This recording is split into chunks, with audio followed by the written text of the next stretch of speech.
झालं? तुला काय वाटतं इतकं सगळं होऊन मी तुझ्याशी चांगलं बोलेन? फक्त एकदा प्लीज.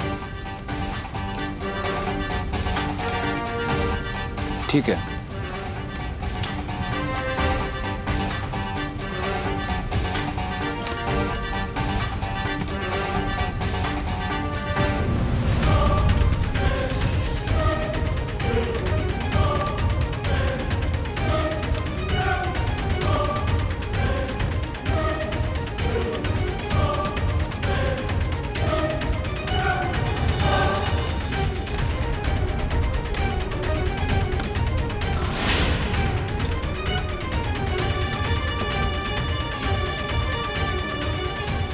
माझं टेंडर गेलं तरी चालेल, लॉस झाला तरी चालेल,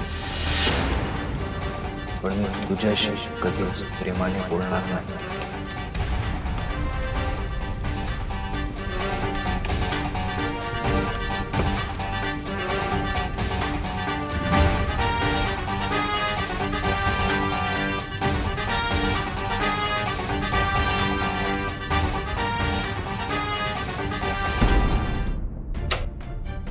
अच्छा, म्हणजे आता असा गोळ घालून ठेवलं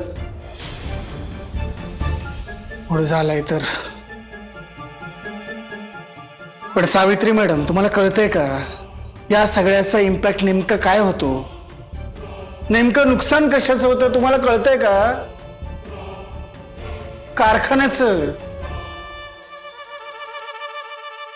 कारखान्याचं नुकसान म्हणजे आपलंच नुकसान, म्हणजे अर्जुनचंही नुकसान. हो दादा, पण मी तर. सावित्री मॅडम, तुम्ही इतक्या हुशार आहात तरी असं का वागता मला हेच कळत नाही. एकतर तुमचं सगळं सत्य अर्जुनला समजलंय, वर त्याची इच्छा नसतानाही तुम्ही तुमचे सगळे पत्ते घरच्यांसमोर ओपन केलेत, त्यात आणि आता हे पेपर्सचं प्रकरण. अशा वेदळासारख्या नका वागत जाऊ सावित्री मॅडम. मला सांगा, काय गरज होती त्याचा पेशन्स ट्राय करण्याची? केल्यास कसं आहे तर काय बिघडणार होतं? हो, मी करणारच होते सह्या. सॉरी, माझंच चुकलंय. मला माहिती आहे त्याला माझा राग आलाय, पण का माहिती का, त्याला मी माझ्याकडे येताना पाहिलं आणि वाटलं कृष्णाईंसारखं माफ केलं असेल त्याने. का वाटलं मला असं?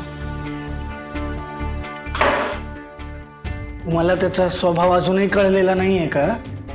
तो तुमच्यावरती जास्त वेळ राग ठेवू शकत नव्हता ना, तेव्हाची गोष्ट वेगळी होती आणि आताची गोष्ट पूर्ण वेगळी आहे. कळत नाहीये का तुम्हाला? हो, मला कळतंय, पण वळत नाहीये. हे बघा दादा, मला माहितीये त्याला माझा राग आलाय, पण म्हणून एवढा टोकाचा तिरस्कार करत असेल असं वाटलं नव्हतं. एवढासा होता ना अर्जुन, एवढासा. तेव्हापासून पाहतोय मी त्याला. त्याचं सगळं टोकाचंच आहे, राग सुद्धा, प्रेम सुद्धा. त्यानं तुमच्यावरती प्रेम केलं तेव्हा डोक्यावरती घेतलं, सत्य कळल्यानंतर फेकून दिलं.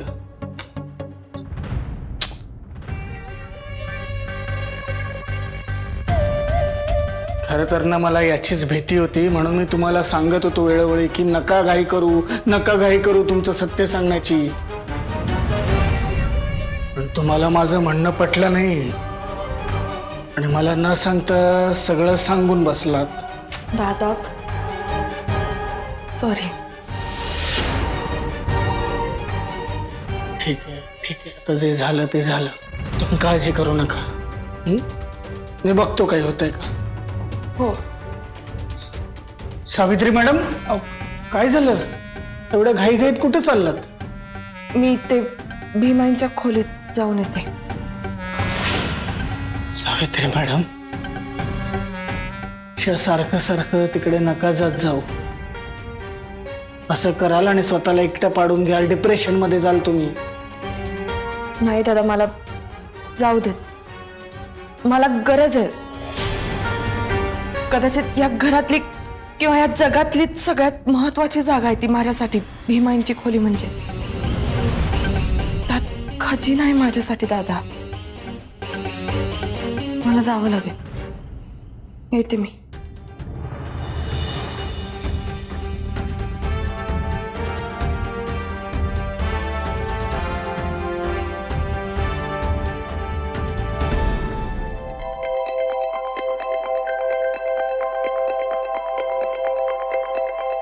यांचा फोन.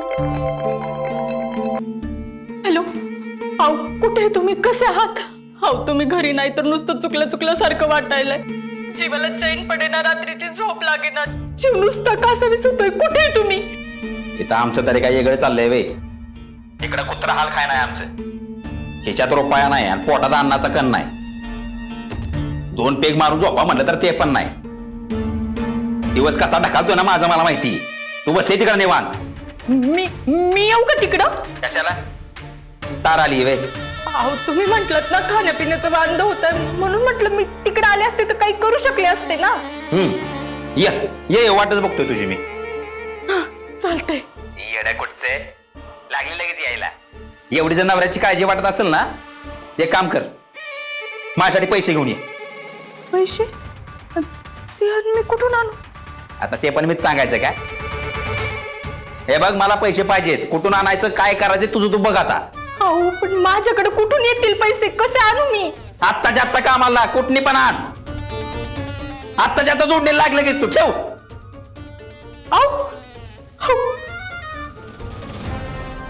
आता मी कुठून आणू पैसे? सावकाराकडे असतील का? त्यांच्याकडे तरी कुठून येणार आहे? तर काय करू मी? कदाचित या घरातली किंवा या जगातली सगळ्यात महत्वाची जागा आहे ती माझ्यासाठी. भीमाईंची खोली म्हणजे खजिना आहे माझ्यासाठी. दादा खजिना, तिथे नक्कीच मिळतील पैसे. 100% मिळणार. शालीची बोली, लिंबूची गोळी.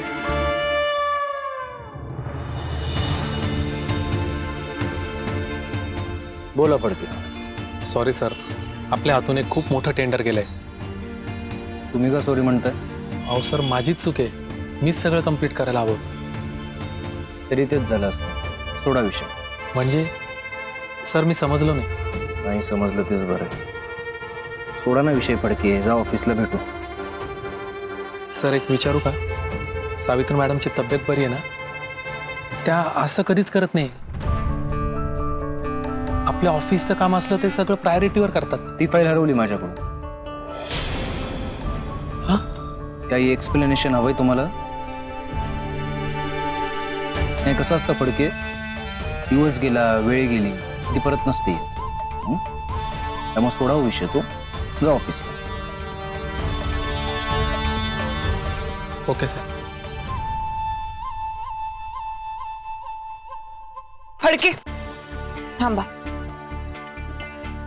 माफ करा, माझ्यामुळे आपलं खूप मोठं नुकसान झालं. नाही, अर्जुन तुम्हाला जे काही सांगत होता ते वेगळं होतं, पण यात त्याची काही चुकी नाहीये. चूक फक्त माझी.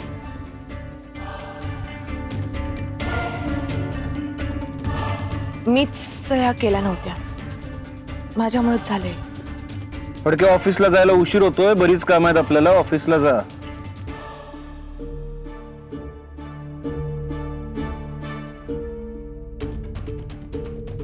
येतो मॅडम.